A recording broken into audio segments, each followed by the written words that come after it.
Salut, ça branche. Dans cette vidéo, je vais te parler du secret paranoïaque pour protéger tes revenus sur Internet ou pas d'ailleurs, tes revenus automatisés, tes revenus passifs également. Je vais te parler de comment les protéger. Et juste avant de rentrer dans le vif du sujet, tu t'abonnes à la chaîne YouTube si c'est pas encore fait, tu actives les notifications de manière à recevoir tous les jours de la semaine une nouvelle vidéo qui t'apprend à générer de l'argent ou à protéger ton argent également. Donc tu t'abonnes tout de suite et on lance l'intro.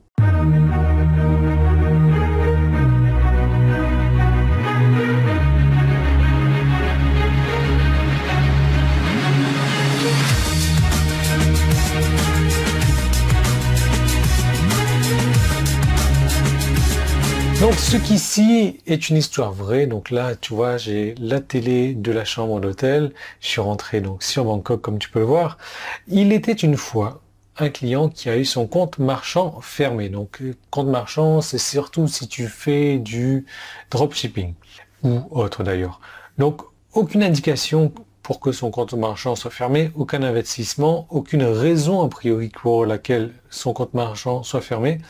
C'est juste quelqu'un qui faisait de la veille bureaucratique qui a décidé que ça présentait un risque élevé. Du coup, ils ont fermé son compte. Ils ont fermé son compte de secours. Heureusement, il avait un compte de secours encore. Mais ce genre de choses-là peut arriver à n'importe qui. Depuis lors, moi, je suis carrément paranoïaque à ce sujet-là. Après tout, on ne peut pas vraiment contrôler les décisions des utilisateurs, mais on peut contrôler le flux de revenus afin que tous les revenus ne proviennent pas d'une source.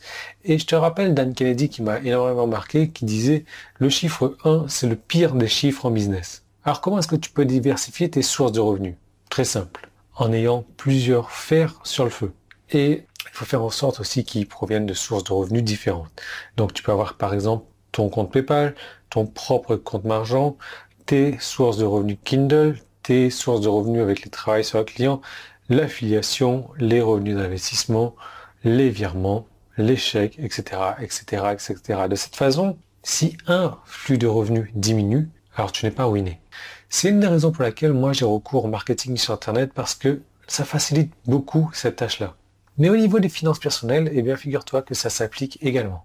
Pourquoi? Parce qu'un simple investissement que j'ai réalisé te montre comment d'effacer tes dettes tout en te créant de la richesse.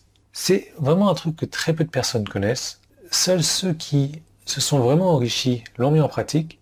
Et c'est vraiment une stratégie d'investissement pour débutants qui ne demande pas beaucoup d'argent au départ. Et pour avoir plus d'informations à ce sujet-là, tu peux cliquer sur le bouton jaune qui est en haut en bas si tu es sur mon site internet. Si tu es sur YouTube, tu peux cliquer sur le petit i qui est là.